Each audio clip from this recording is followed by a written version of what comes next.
Bismillahirrahmanirrahim and Assalamu alaikum. Here is Dr. Zunaira Furam, biology teacher of PNAD, Behriya Model School, PNAD, Maripur. Today is our lecture number 15 and topic is bryophytes and trachyphytes.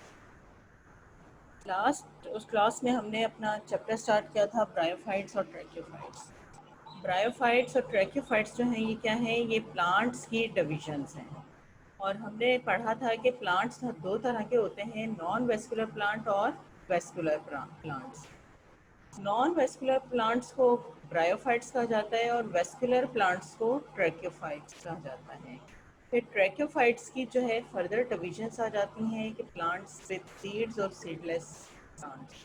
आज हम tracheophytes पढ़ेंगे। Last class में हमने bryophytes किया था।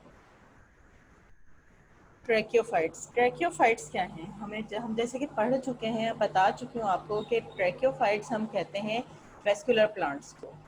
कि vascular plants ऐसे plants जो कि वेस्कुलर होते हैं, जिसमें वेस्कुलर बंडल्स जो हैं वो प्रेजेंट होते हैं, वो ट्रैक्योफाइट्स कहलाते हैं। वेस्कुलर बंडल्स मतलब जाइलम एंड फिलोएम सेल्स जिसमें मौजूद होंगे वो क्या कहलाएंगे, ट्रैक्योफाइट्स। और ये जो सेल्स होते हैं, ये जो टिश्यूज़ होते हैं, वेस्कुलर टिश्यूज़ जो होते हैं, ये क्या करते हैं, प्लांट्स को रिजिडिटी देते हैं और सपोर्ट कर रहे होते हैं। कि प्लांट को जो है ये क्या करते हैं कि एक शेप देते हैं, सपोर्ट करते हैं, उनको जो है रिजिड कर देते हैं। तो ऐसे प्लांट्स जिनमें क्या होता है कि वेस्कुलर टिश्यूज़ प्रेजेंट होते हैं, ट्रैक्योफाइट्स कहलाते हैं।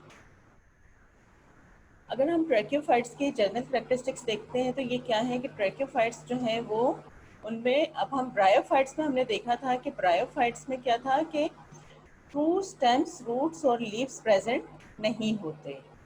लेकिन ट्रैक्योफाइट्स क्या है कि ये वेल डेवलप्ड प्लांट्स होते हैं और इनमें रूट, स्टेम्स और लीव्स प्रेजेंट होते हैं।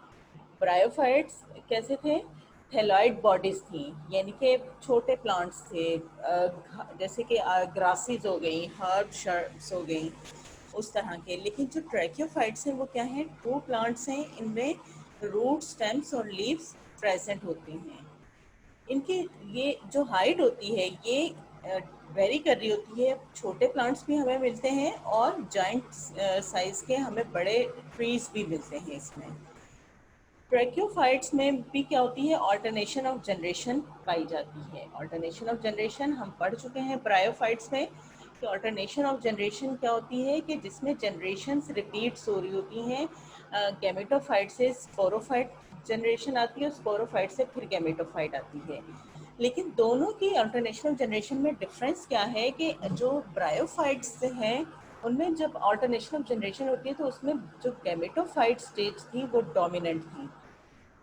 उससे जो है जब हमारा गैमेटोफाइट जो है कंप्लीट हो जाता था, गैमेट्स बन जाते थे और गैमेट्स सब फ्यूज होकर फर्टिलाइज होकर एम्ब्रियो बना लेते थे, तो फिर एम्ब्रियो में स्पोरोफाइट स्टेज आती थी और स्पोर्स बनकर दोबारा से वो गैमेटोफाइट स्टेज में चले जाते थे।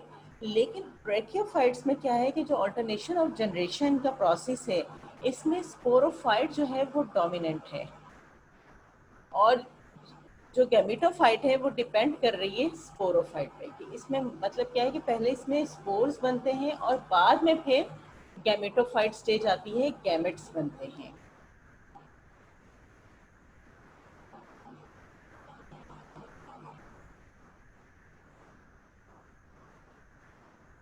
ऑल्टरनेशन ऑफ जनरेशन ट्रैक्योफाइट्स में भी हमें मिलती है, लेकिन ऑल्टरनेशन ऑफ जनरेशन जो ट्रैक्योफाइट्स में है उसमें क्या है कि स्पोरोफाइट जनरेशन जो है वो डोमिनेंट है और गैमेटोफाइट जो है वो छोटी स्टेज होती है और वो डिपेंड करती है किस पर, स्पोरोफाइट पर। जबकि ब्रायोफाइट्स में हमने पढ़ा था कि गैमेटोफाइट जो है वो डोमिनेंट होती थी और स्पोरोफाइट डिपेंड कर रही होती थी गैमेटोफाइट पर। इसके बाद इसमें क्या होता है कि जाइगोट डेवलप हो जाता है और डेवलप होने के बाद एम्ब्रियो बनाता है, which rises into a young plants, जो कि फिर क्या करते हैं, यंग प्लांट बनाते हैं।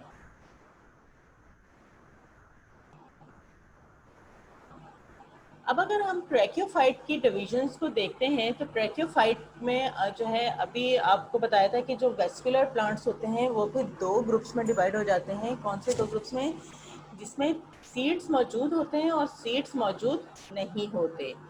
ऐसा ग्रुप जिसमें सीड्स मौजूद नहीं होते, कि विदाउट सीड जो है वो प्लांट्स जो हैं वो न्यू जनरेशन में जाते हैं, उसमें सीड्स मौजूद नहीं होते, उनका सीड मौजूद नहीं होता, वो कहलाता है टेरिडोफाइटा।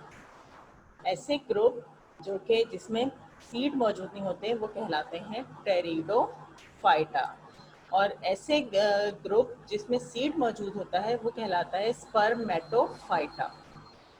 टेरिडोफाइटा और स्पर्मेटोफाइटा। स्पर्मेटोफाइटा में हमारे पास दो ग्रुप्स आ जाते हैं। एक ऐसा ग्रुप होता है ऐसे प्लांट्स होते हैं जिनमें फ्लावर्स नहीं मौजूद होते, जो विदाउट फ्लावर्स होते हैं उनको कहते हैं जिम्नोस्पर्म्स। और जो जिनमें फ्लावर्स मौजूद होते हैं वो कहलाते हैं एंजियोस्पर्म्स।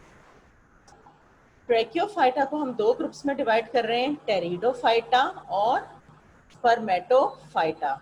स्पर्मेटोफाइटा के दो ग्रुप्स आ रहे हैं, जिम्नोस्पर्म्स और एंजियोस्पर्म्स। जिम्नोस्पर्म्स जिनमें फ्लावर्स मौजूद नहीं होते हैं, और इसके अलावा जो नेकेड सीड होते हैं, कि सीड कवर नहीं होते, उनमें इस कवरिंग कोट मौजूद नहीं होता सीड में, वो कहलाते हैं जिम्नोस्पर्म्स। और ऐसे प्लांट्स जिनमें सीड पर कवर मौजूद होता है वो कहलाते हैं एंजियोस्पर्म्स।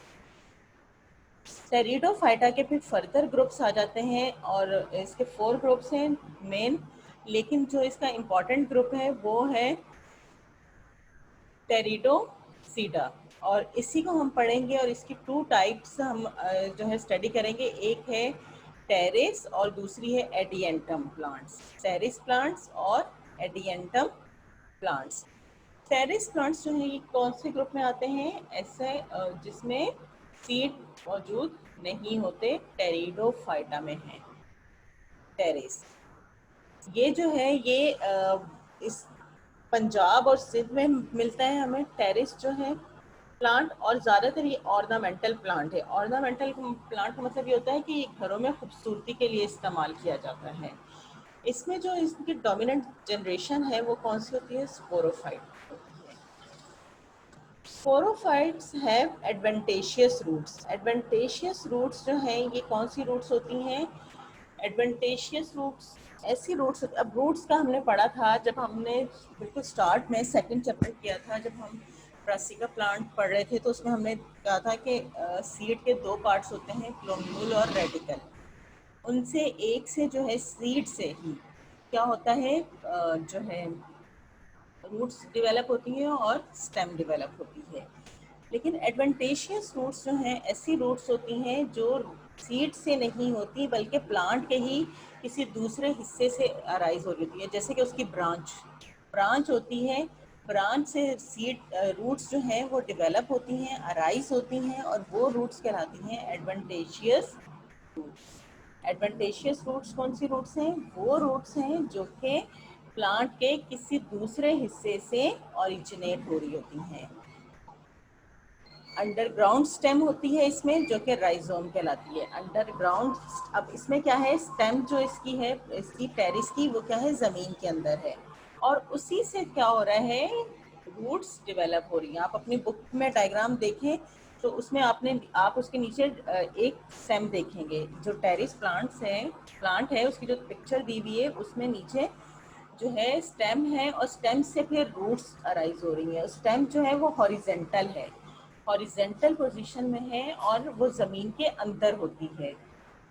पिनेट कंपाउंड लीव्स मौजूद होते हैं। पिनेट का मतलब क्या है कि अब ये देखिए, ये जो है दरम्यान में एक एक्सिस है, ठीक है, ये एक स्टॉक होती है, एक्सिस होती है, कहलाती है। इससे क्या होता है, इससे डायरेक्ट लीव्स ओरिजिनेट हो रहे हैं, ये देखें। और फिर उस पर भी क्या है कि ये स्टेम आ रही है, और स्टेम पर भी ये बिल्कुल साथ साथ जो है क्या हो रहे हैं, लीव्स ओरिजिनेट हो रहे हैं। तो ऐसे लीव्स क्या कहलाते हैं? पिनेट कंपाउंड लीव्स कहलाते हैं।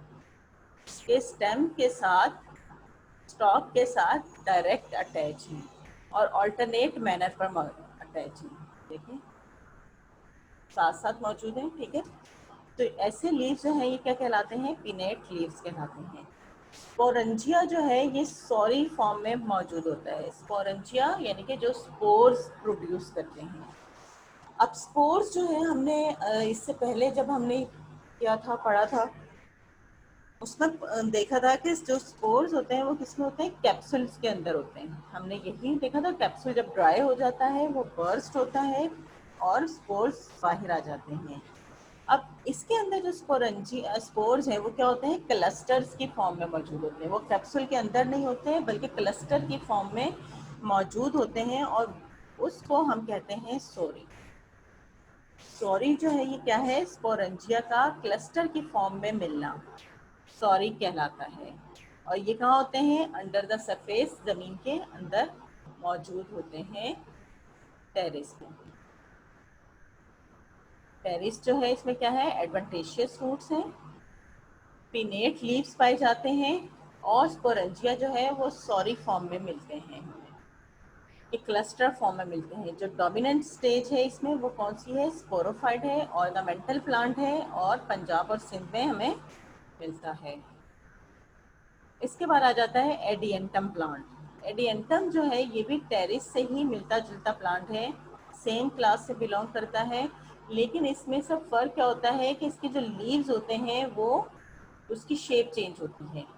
अब इनके लीव्स आपने ये देखे कैसे होते हैं कि छोटे और स्ट्रेट होते हैं और इसमें एक साथ आगे जो है उसमें अटैच होते हैं स्टॉक के साथ। इनके जो लीव्स होते हैं वो ब्रॉड होते हैं, ब्रॉड होते हैं, फैले हुए होते हैं और अल्टरनेट मैनर पर ये मौजूद होते हैं कि ये देखिए ये लीफ मौजूद है, फिर ये। अब उसमें क्या था कि अब ये स्टॉक थी और उससे जब ये स्टॉक निकल रही थी तो इसमें यहीं से लीव्स स्टार्ट हो रहे थे, उनमें वो अलग अलग नहीं थे कि वहीं से उनकी मेन स्टॉक स्टार्ट होती थी। लेकिन इसमें क्या है कि एक ये निकल रहा है, ओरिजिनेट हो रहा है, एक इधर से ओरिजिनेट हो रहा है, एक ये ओरिजिनेट हो रहा है, एक ये हो रहा है और एक ये हो रहा है।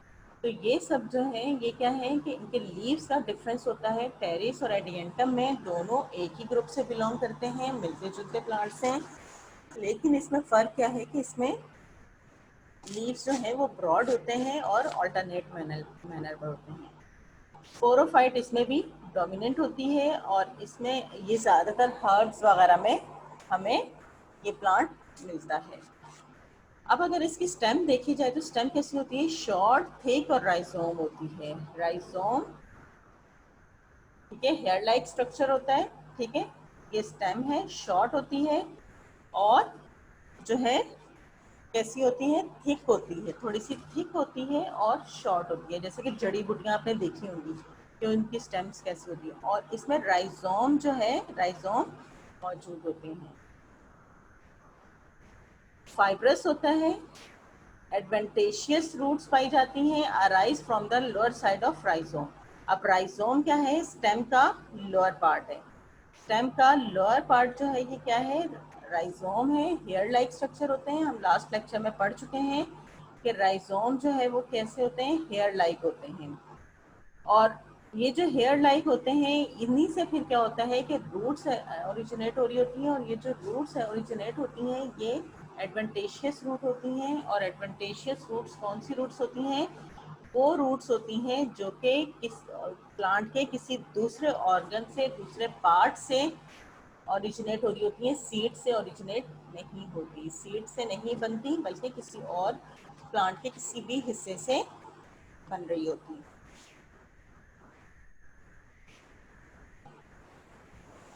लीव्स जो हैं कैसे होते हैं, लार्ज होते हैं, पिनेट होते हैं, हैविंग रेचिस, रेचिस कहते हैं ये दरमियान वाली स्टॉक को जिस पर लीव्स अटैच होते हैं, ये रेचिस कहलाती हैं। bearing leaflets or pinnae arranged in a alternate manner, lower pinnae is further divided into pinnules। यानी कि अब ये देखें, अब ये यहाँ से जो है ये पिनेट लीव्स हैं, लेकिन ये पिनेट लीव्स ये फर्दर डिवाइड हो रहे हैं। अब एक ये लीव है, ये पूरा ये वाला, लेकिन ये यहाँ से भी जो है डिवाइड हो रहा है, इधर भी जा रहा है, इधर भी है, इधर भी है। तो ये जो डिवीजन होती है, फर्दर डिवीजन, ये क्या कहलाती है, पिनियोल्स कहलाती है। उसके बाद आ जाता है सॉरी। सॉरी जो है वो क्या है, हमें मालूम है कि क्लस्टर की फॉर्म में जो स्पोर्स मौजूद होते हैं वो सॉरी कहलाते हैं। और ये जो है ये क्या होते हैं, पिनियोल्स में। अब ये देखिए ये फर्दर डिवीजन जो है इनकी लीव्स की पिनियोल्स कहलाती है, और इनके ऊपर ये जो ऑरेंज आप ये देख रहे हैं ये क्या है, सॉरी कहलाते हैं। सॉरस इसका सिंगुलर है। Each sorus consist of small pores producing bodies of sporangia। अब इसमें क्या होता है कि स्पोर्स मौजूद होते हैं। पोर्स जो मौजूद होते हैं ये क्या कहते हैं, ये स्पोरेंजिया यानी कि फिर स्पोर्स प्रोड्यूस कर रहे होते हैं। एडियंटम प्लांट जो है टेरिस से रिजेम्बलेंस रखता है, लेकिन सिर्फ इनके लीव्स का फर्क होता है। टेरिस में छोटे लीव्स होते हैं, जबकि एडियंटम में ब्रॉड लीव्स होते हैं। एडियंटम की जो स्टेम होती है शॉर्ट और थिक होती है, और राइजोम बना रही होती है। राइजोम है, राइजोम से क्या होता है इनके रूट्स, एडवेंटेशियस रूट्स ओरिजिनेट हो रही होती हैं। लीव्स जो हैं वो फर्दर डिवाइड होते हैं और पिनियोल्स बना लेते हैं। पिनियोल्स पर क्या होता है, सॉरस मौजूद होता है हर पिनियोल के ऊपर, और उसमें जो है पोर्स होते हैं, और वो पोर्स क्या करते हैं, स्पोर्स को लिबरेट करते हैं, और स्पोर्स को वहाँ से जनरेशन के लिए स्पोर्स प्रोवाइड करते हैं।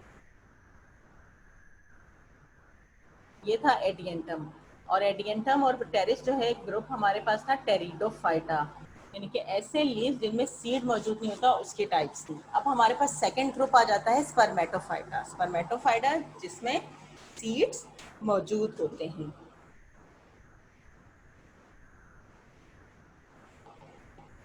Spermatophytes are seed producing plants. It's divided into two groups, gymnosperms और angiosperms। Gymnosperms naked seeds होते हैं, और angiosperms जिसमें seeds covered होते हैं। अब आ जाते हैं हम जिम्नोस्पर्म्स में। जिम्नोस्पर्म्स यानी कि ऐसे सीड्स जो कि नेकेड होते हैं, और उसमें और वो क्या बना लेते हैं, कोन्स बना लेते हैं।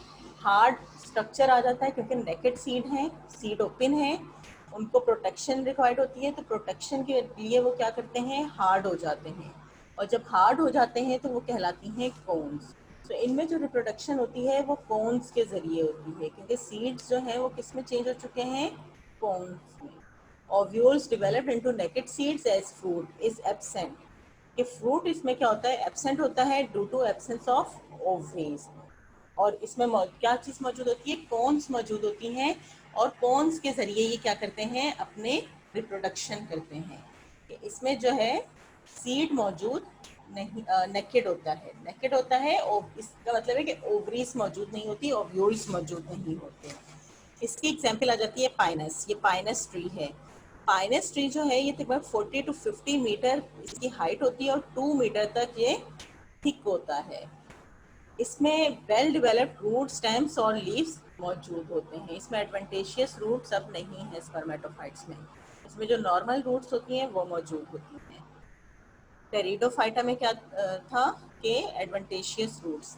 एडवेंटेशियस रूट्स ऐसी रूट्स को कहते हैं जो कि प्लांट के किसी और पार्ट से ओरिजिनेट हो रही हो, जैसे कि स्टेम। अगर स्टेम से ओरिजिनेट होंगी तो वो एडवेंटेशियस रूट कहलाएंगी। It has well developed roots, stem and leaves and reproductive bodies called cones। इसमें जो reproductive bodies हैं वो क्या कहलाती हैं, cones कहलाती हैं। It has naked seed as fruit around it does not develop। कि इसमें naked seed होते हैं यानी कि इसमें fruit develop नहीं होता। रूट्स जो है इसकी टैप रूट्स होती हैं। टैप रूट्स यानी कि जो ज़मीन के अंदर फिक्स होती हैं, जो कि हमने ब्रासिका में भी पढ़ी थी। Lateral roots are longer than primary roots. Stem जो है वो दो शूट्स में डिवाइड हो जाती है, long shoot and dark shoots. Stems जो हैं उसमें एक तो लॉन्ग शूट्स होती हैं और दूसरी इसमें डार्क शूट्स होती हैं। लीव्स की भी टू टाइप्स होती हैं, फॉलिएज टिप्स और स्केल लीव्स। फॉलिएज जो लीव्स होते हैं ये कैसे होते हैं, नीडल लाइक होते हैं, पॉइंटेड होते हैं। ये देखें, ये आप देख रहे हैं फॉलिएज लीव्स कहलाते हैं। फॉलिएज लीव्स कैसे होते हैं, पॉइंटेड होते हैं, नीडल लाइक होते हैं, इसलिए इनको फॉलिएज लीव्स कहा जाता है। They are green therefore perform photosynthesis. Green colour के होते हैं। ग्रीन है तो इसका मतलब क्या है कि इनमें क्लोरोफिल प्रेजेंट है, और ये जो है ये इसमें क्या करेंगे, फोटोसिंथेसिस का प्रोसेस करेंगे। जब क्लोरोफिल होता है तो वो क्या करते हैं, एनर्जी कैप्चर करते हैं और जो है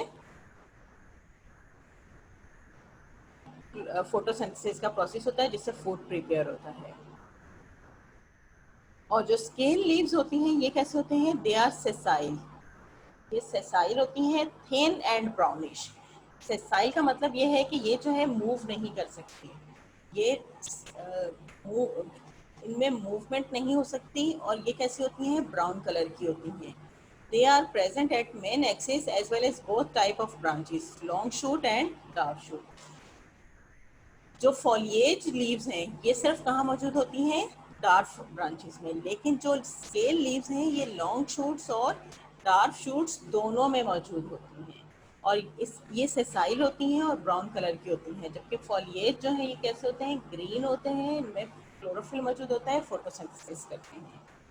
कोन्स जो है यूनिसेक्शुअल है, यानी कि इनमें मेल फीमेल्स अलग अलग होते हैं। यूनिसेक्शुअल का मतलब ये है कि मेल कोन्स अलग होती हैं और फीमेल कोन्स अलग होते हैं, and called male and female cones. Roots इसमें टैप रूट्स हैं। स्टेम्स इसमें टू टाइप्स की है, डार्क शूट्स और लॉन्ग शूट्स। लीव्स भी टू टाइप के हैं, फॉलिज लीव्स और स्केल लीव्स। थोन्स भी इसमें यूनिसेक्शुअल है, मेल कोन्स और फीमेल कोन्स। अब हम देखेंगे मेल कोन्स। ये मेल कोन का स्ट्रक्चर देख रहे हैं कि मेल कोन इस तरह का होता है। दे arise as cluster near the end of long shoot, के लॉन्ग शूट के एंड पर ये क्लस्टर की फॉर्म में हमें मेल कॉन्स मिलते हैं।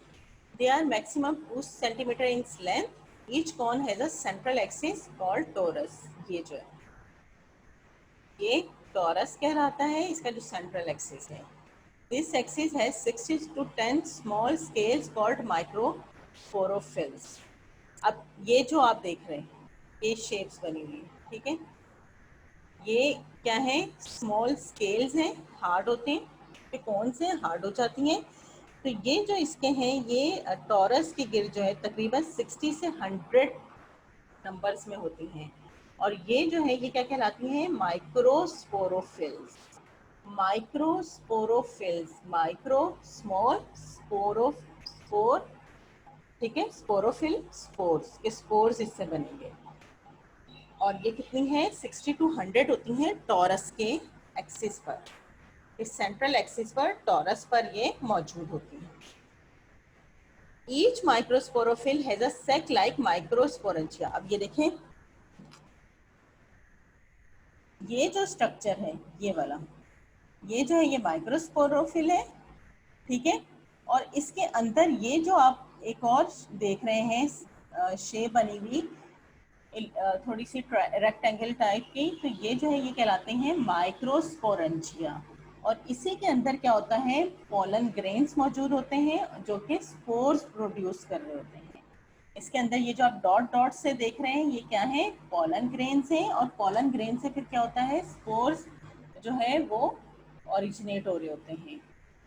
Each microsporophyll has a sac-like microsporangia which produce microspores which develop into winged pollen grains and are liberated in the air. कि ये जो है ये क्या करते हैं, ये माइक्रोस्पोर्स बनाते हैं और फिर पोलन ग्रेन्स बनते हैं जिस पर विंग्स मौजूद होते हैं। और उन विंग्स की वजह से ये क्या होता है, उसमें जो है हवा में चला जाता है और फिर फर्टिलाइजेशन का प्रोसेस होता है। मेल कॉन्स जो हैं उसमें माइक्रोस्पोरेंजिया मौजूद होते हैं, माइक्रोस्पोरोफिल्स मौजूद होते हैं जो कि पोलन ग्रेन्स प्रोड्यूस कर रहे होते हैं। फीमेल कॉन जो है ये सिंगल होती है और डार्क शूट पर होती है। उसमें हमने पढ़ा था कि जो मेल कॉन है ये क्लस्टर की फॉर्म में होती है और लॉन्ग शूट्स पर मौजूद होती है। फीमेल कॉन जो है ये सिंगल होती है और डार्क शूट पर होती है। They are up to 20 centimeter in length and up to 10 centimeter in width. Female cone has an elongated axis thalamus. ये जो सेंट्रल एक्सिस है ये क्या कहलाता है, थैलमस। मेल कॉन का सेंट्रल एक्सिस क्या कहला रहा था, टॉरस। और फीमेल कॉन का जो सेंट्रल एक्सिस है वो क्या कहलाता है, thalamus, on which large number of paired megasporophylls are present which have megasporangium और ओव्यूल। अब ये देखिए ये जो है ये क्या है, मेगास्पोरोफिल है।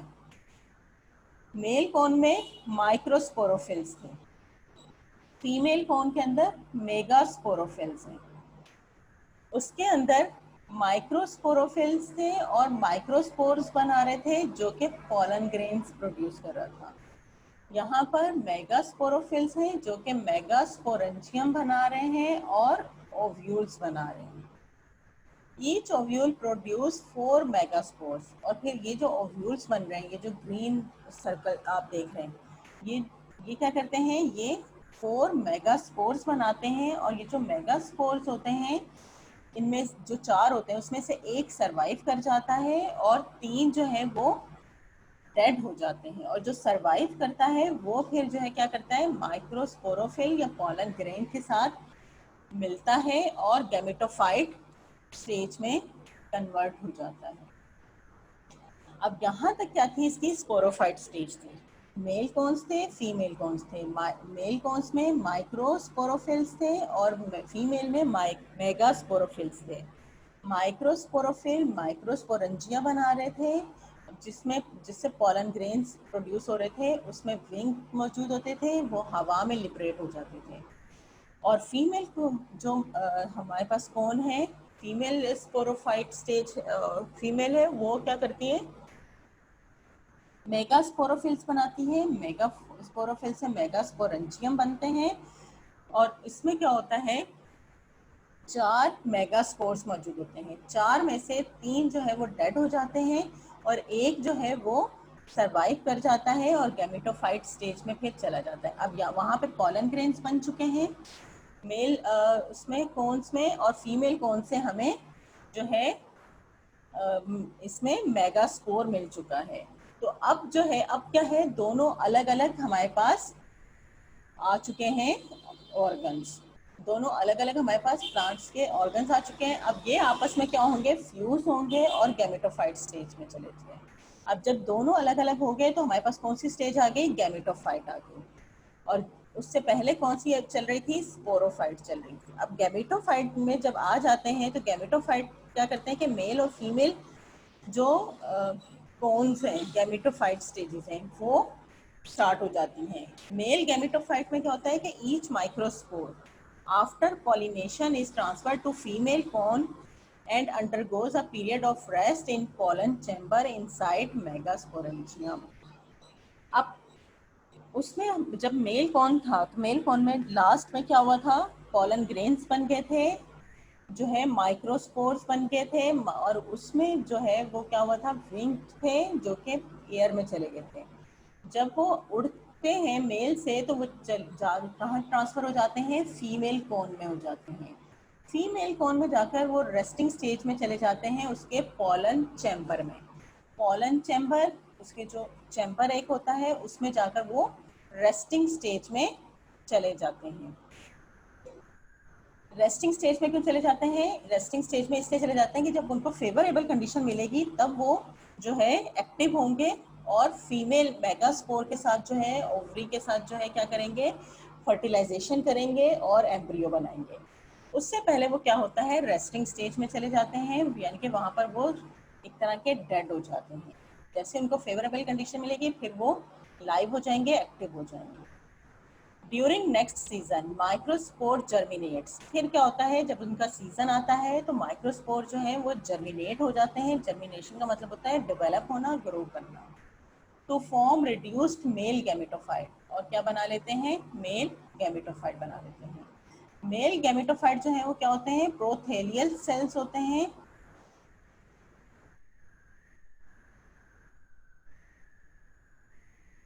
प्रोथेलियल सेल्स होते हैं, एलोगेटेड उसकी पॉलन ट्यूब होती है, हैविंग ट्यूब सेल होते हैं, स्टॉक सेल होते हैं और उसमें 2 स्पर्म्स मौजूद होते हैं।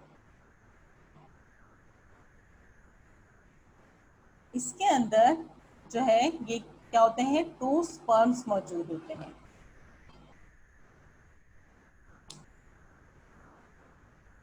टू स्पर्म्स मौजूद होते हैं।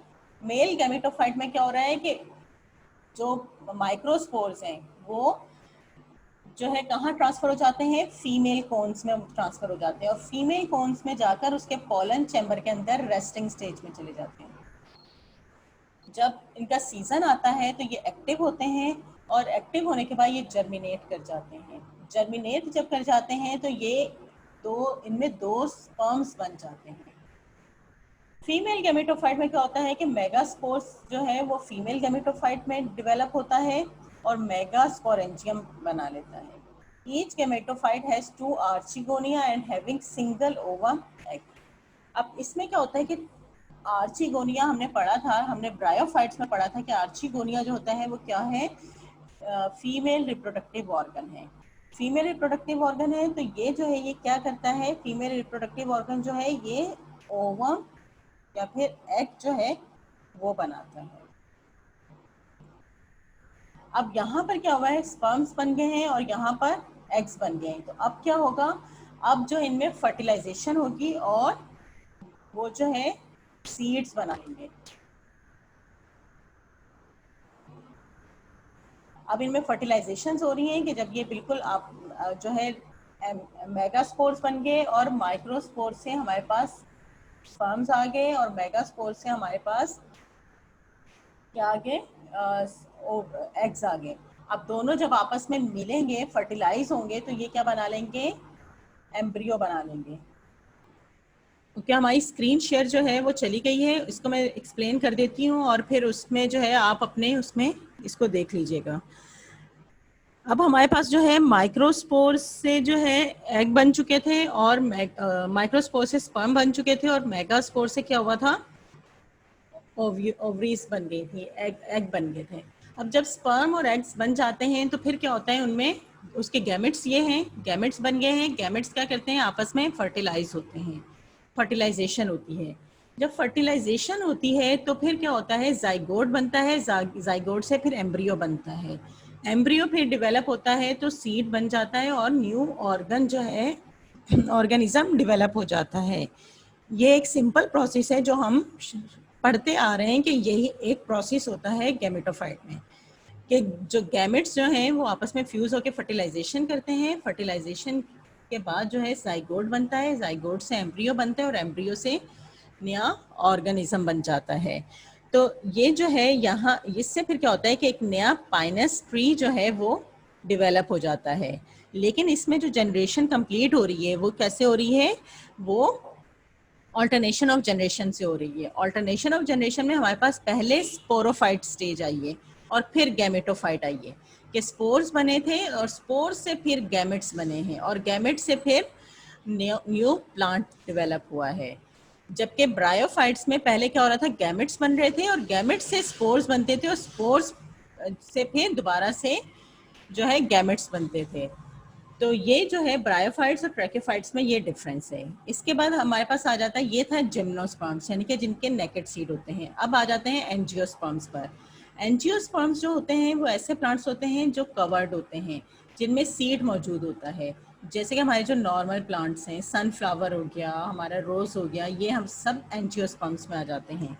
एंजियोस्पर्म्स को हम 2 पार्ट्स में डिवाइड करते हैं, वेजिटेटिव पार्ट और जो है रिप्रोडक्टिव पार्ट। वेजिटेटिव पार्ट जिसमें ग्रोथ होती है, जो रिप्रोडक्शन में हेल्प नहीं करता, पार्टिसिपेट नहीं करता। शुरू से हम ये पढ़ते आए हैं, ठीक है, कि जो पार्टिसिपेट नहीं करता वो वेजिटेटिव पार्ट है। तो वेजिटेटिव पार्ट में स्टेम, रूट्स, लीव्स आ जाती हैं। जबकि जो रिप्रोडक्टिव पार्ट होता है, रिप्रोडक्टिव पार्ट जो है वो जो है रिप्रोडक्शन में हेल्प आउट करता है, फ्लावर और फ्रूट्स आ जाते हैं। तो ये जो है ये हमारे पास था एंजियोस्पर्म्स, ठीक है। इसमें फिर मोनोकोटिलिडन और डाइकोटिलिडन आ जाते हैं, यानी कि एक जो जिसमें एक जो है मौजूद होता है सीड कवर और जिसमें 2 सीड कवर्स मौजूद होते हैं। इन आपका असाइनमेंट ये है कि आपने क्या करना है कि डाइकोटिलिडन और मोनोकोटिलिडन को सर्च आउट करना है और उस पर मुझे एक नोट लिखकर दिखाना है। और इसके अलावा वेस्कुलर जो टिश्यूज़ हैं, वेस्कुलर जो प्लांट्स हैं, उनके एडवांटेजेस मुझे आपने लिखकर भेजने हैं।